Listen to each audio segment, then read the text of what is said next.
Olá, bem-vindos ao canal Pura Matemática. Eu sou o professor Jaime e esse é mais um vídeo da série Enem mais Veste.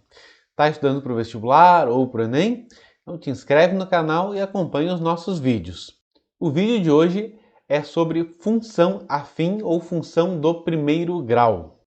A função do primeiro grau ou função afim, ela é definida como sendo uma função f de r em r dada por f de x igual a ax mais b, com o a, o coeficiente que aparece na frente do x, sendo diferente de zero. Tá? Caso contrário, vai ser uma função constante e não uma função afim.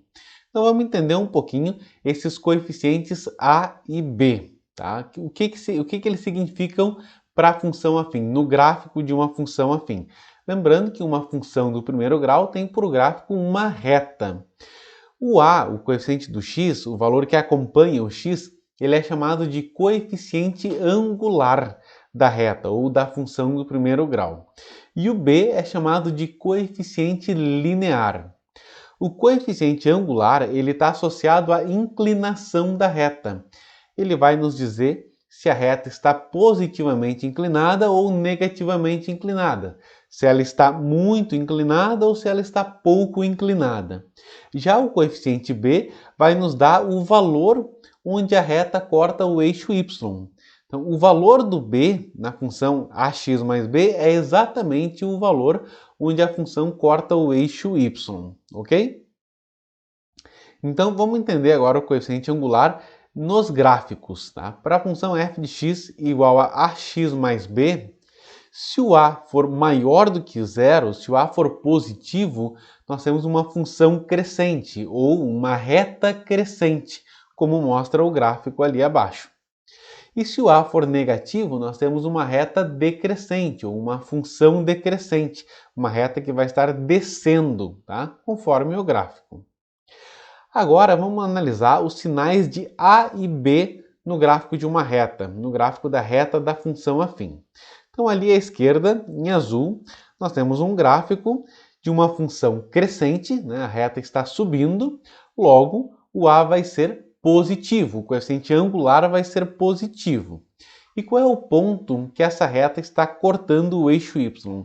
Ela corta o eixo y no valor 2. Logo, o b, o coeficiente linear, vale 2, ou seja, também é positivo. Então, no gráfico da esquerda, nós temos o a positivo e o b positivo. E no gráfico da direita? No gráfico da direita, a reta também é crescente, a função também está crescendo. Logo, o a vai ser positivo. Agora, qual é o valor que essa reta corta o eixo y? Essa reta está cortando o eixo y ali no gráfico em menos 1, ou seja, num valor negativo. Então, o valor de b aqui é menos 1. Logo, o a é positivo e o b é negativo. E agora? Nesses exemplos, nesses dois gráficos, ambas as retas estão decrescendo, ambas as retas são decrescentes. Logo, o a vai ser negativo em ambas as retas, para ambas as funções. Já o b, no gráfico da esquerda, nós temos que a reta corta o eixo y no ponto 1. Logo, o b é positivo. Então, o a é negativo porque a função é decrescente, a reta está descendo. E o b é positivo porque ela corta o eixo y na parte positiva do eixo, em 1. E à direita, o gráfico da direita, tem o a negativo porque a reta é decrescente e o b também negativo porque ele está cortando o eixo y no valor menos 1. Então aqui o a é menor do que zero e o b também é menor do que zero. Continuando na questão do coeficiente angular, vamos tentar entender um pouquinho melhor o que significa esse coeficiente angular. Tá? O valor do a, o coeficiente angular, ele atua como sendo uma taxa de variação. A taxa de variação do y em relação ao x. Então, eu tenho ali como exemplo a função f de x igual a 2x mais 1. E eu tenho 3 pontos marcados nessa função, o ponto A, o ponto B e o ponto C. Então, qual é o significado do coeficiente angular aqui? Então, olha só, do A para o B, eu tenho que o x andou uma unidade, o x foi de 0 para 1. E o y andou 2 unidades, o y andou exatamente o coeficiente angular de 2, ou seja, a taxa de variação aqui é de 2 unidades do y para cada uma unidade no x. Então, para cada uma unidade que a gente anda em x, o y anda 2 unidades positivas, tá? Porque o coeficiente angular é positivo mais 2. Do B para o C é a mesma coisa. Ó. O x andou 1 unidade, foi de 1 para 2, e o y andou 2 unidades, ele foi de 3 para 5. Então, o coeficiente angular é a taxa de variação do y em relação ao x. É uma proporção. Tá? A cada uma unidade que eu ando em x, o y vai andar 2 unidades. Outro exemplo. F de x igual a 1 meio de x mais 1. Aqui o coeficiente angular é 1 meio. E eu tenho marcado os 3 pontos ali de novo, o A, o B e o C. Observa que a proporção aqui é, para cada uma unidade que eu ando em x, o y vai andar meia unidade. Aqui eu coloquei uma proporção mais fácil da gente enxergar, né? A proporção é de 1 para meio, então eu usei 2 para 1. Tá? Para cada 2 unidades que a gente andar em x, o y vai andar 1 unidade. Então, de A para B, o x variou de 0 a 2, enquanto o y variou de 1 até 2. O y andou 1 unidade. Do B para o C, o x andou 2 unidades, ele foi de 2 até 4, enquanto que o y andou 1 unidade, a metade, tá? Andou de 2 para 3. Então, a taxa de variação do y em relação ao x aqui é meio, é a metade. E aqui um exemplo com coeficiente angular negativo. Eu tenho a função f de x igual a menos 1x mais 3. Então, a taxa de variação aqui do y em relação a x é menos 1. Para cada uma unidade que eu andar em x, o y vai andar menos uma unidade. Então, ali do A para o B, o x variou de 0 até 1, enquanto que o y vai descer uma unidade. O y variou de 3 para 2, diminuiu uma unidade. Da mesma forma acontece de B para C.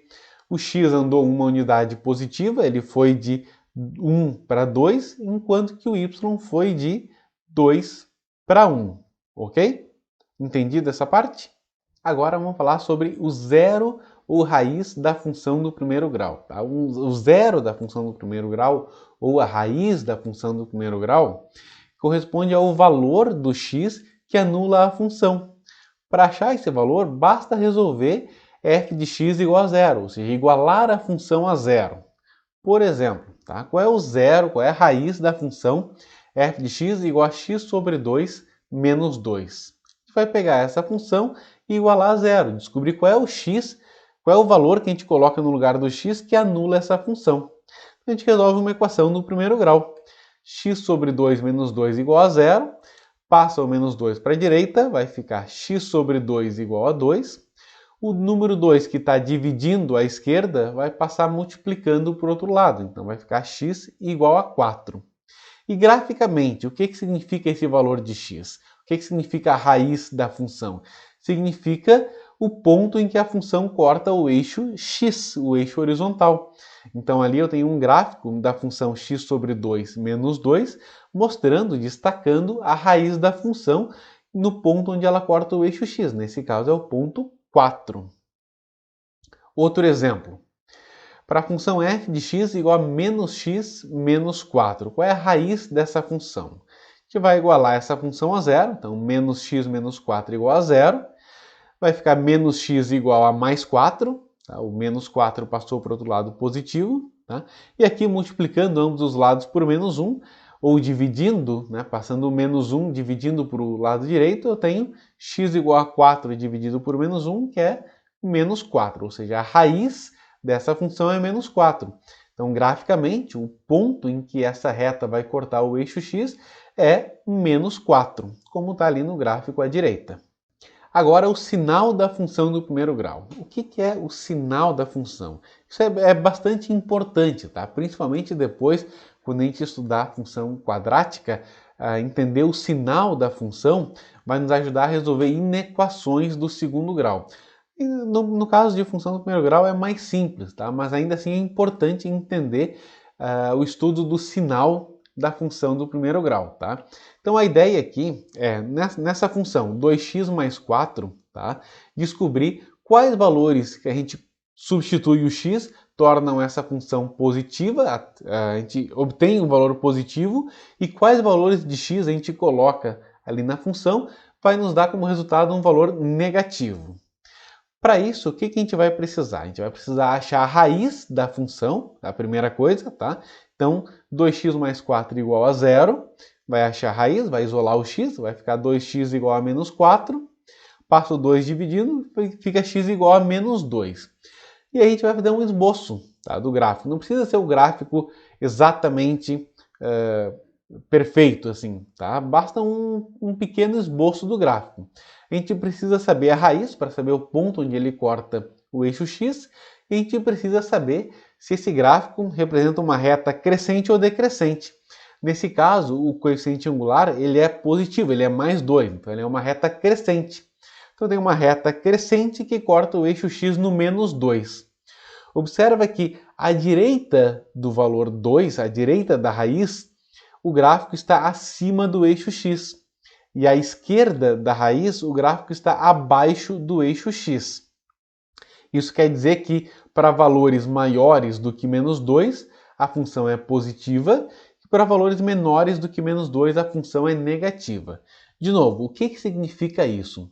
Significa que, se a gente escolher qualquer valor maior do que menos 2 e jogar lá na função, a gente vai obter um valor positivo. Por exemplo, f de menos 1 vai ser positivo, f de 0 vai ser positivo, f de menos 1,5 vai ser positivo. Tá? Enquanto que, se a gente substituir na função valores à esquerda de menos 2, valores menores do que menos 2, o resultado obtido vai ser um valor negativo. Então, se a gente trocar o x por menos 3, o resultado vai ser negativo. Se a gente trocar o x por menos 4, o resultado vai ser negativo. É isso que significa o sinal da função do primeiro grau. Descobrir quais valores a gente vai substituir o x vão nos resultar em positivos, números positivos, e quais valores que a gente substitui o x nos resultam em valores negativos. Entendido, pessoal? Espero que tenham gostado. Se ficou alguma dúvida, deixa ali nos comentários que eu respondo. Não esquece de se inscrever no canal. Bons estudos e até o próximo vídeo.